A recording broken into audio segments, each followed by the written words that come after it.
So the Total Drama reboot wrapped up over a year ago, and I'm gonna be honest, with all the time that has passed, I think it was ultimately a pretty good one, which is impressive considering how many reboots and remakes we get nowadays that are not only unnecessary, but not very good in the first place. The Total Drama reboot, I'd say, was a success just based on its first season alone. The season learned from the mistakes made by All-Stars and Pacateo and made a comeback worthy of Grover Cleveland. It's got good characters that harken back to the original cast but are updated for more modern audiences, some incredibly funny episodes, really interesting challenges, probably the best voice acting in the series. I even go as far as to say the first reboot season is my favorite Total Drama season in general.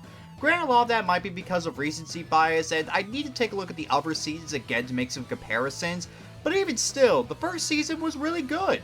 Which only makes me question as to what the hell happened with the rematch season. The rematch season was probably one of the biggest disappointments I've ever seen, and I've looked myself in the mirror before. Instead of getting a season that carried on from the previous one in a satisfying way, what we instead got was a romance plot that took up way too much screen time and was frustrating the whole way through, Julia being such an ungodly forced villain that she comes off as an entirely different character, a really shitty elimination order, and characters that really would have benefited from a rematch season but are instead thrown aside for the Caleb, Priya, and Julia show. One of those characters that were unfortunate enough to be tossed to the wayside was Wayne, the hockey bro who initially got a lot of fans for his wholesome friendship with Raj, but is now widely considered to be one of, if not the worst winner in the show's history.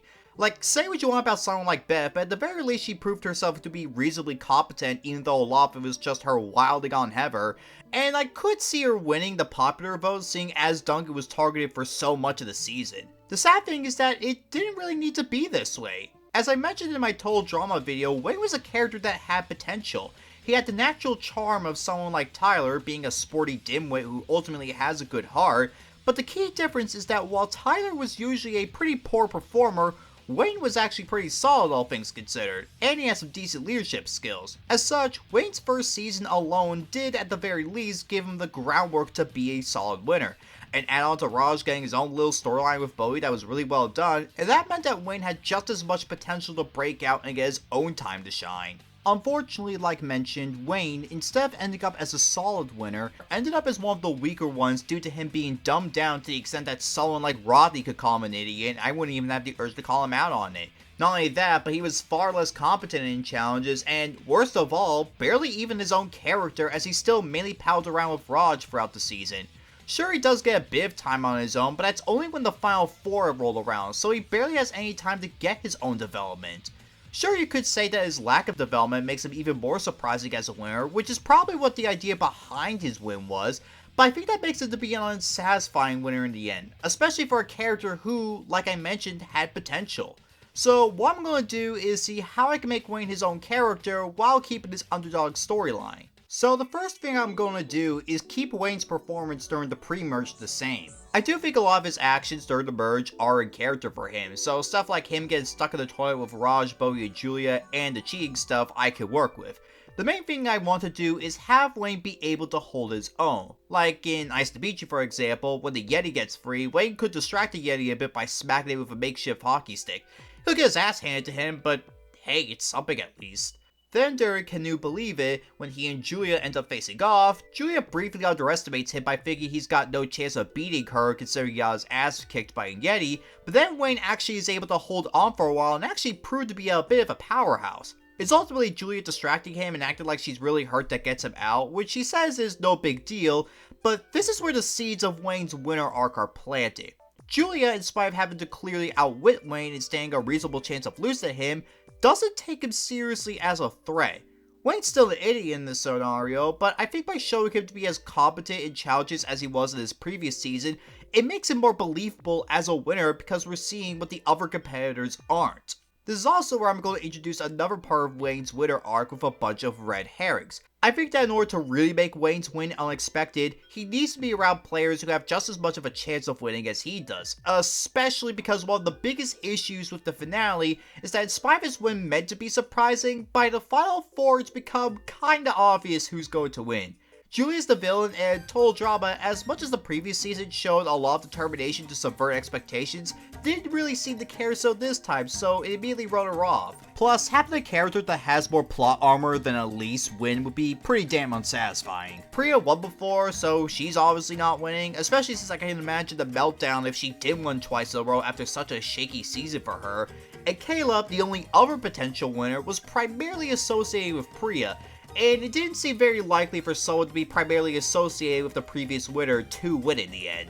Anyway, in this version, the red herrings are going to be Damien, MK, Raj, and Emma. The former three who everyone puts in the final three of a third season because of course they do, and the latter who a lot of people felt was particularly wasted this season.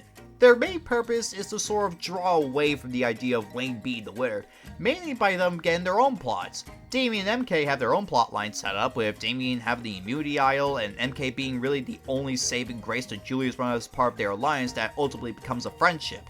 As for Emma, she gets a plotline with the Hockey Bros that initially starts as her wanting to get close to them so she could get a chance to talk with Bowie and apologize for not believing him about Chase, before ultimately rebounding with the two of them and even getting a bit of a rebound crush on Wayne, because I think Wayne deserves a bit of happiness. Anyway, by the time the final 8 roll around, the remaining contestants are Wayne, Raj, Emma, Julia, MK, Caleb, Priya, and Damien, and the first of the final 8 to fall will actually be Raj. How this happens is that after Wayne goes missing for a large chunk of the challenge, preferably not in the way where he just goes on his own little adventure and shipped off the island, but maybe instead he makes it to the challenge but ends up getting launched by one of the bumpers far enough so he can't make it back to the ceremony in time. Julia just so happens to really want to stick it to Bowie and vote out Raj, and with Julia and MK getting Caleb on their side and Wayne unable to stop it, Raj gets voted out. This not only means that Wayne gets more than one episode where he gets to be on his own, but also gives Wayne a bit of a narrative where he feels guilty about what happened and wants to get revenge for Raj. Part of this narrative sees him get reasonably close to winning several challenges, but not enough to really be taken seriously, mostly due to the other competitors being so distracted by everything going on around them to realize that Wayne, in spite of being an idiot, is actually competent enough to be a threat. Anyway, the next to go is Emma, mainly because by this point she's wrapped up her storyline, and then in the final 6, Priya ends up leaving instead of Damien. I know it's super tempted to have Priya go out earlier, but I think that Priya is way too solid of a competitor to go out before the top 6.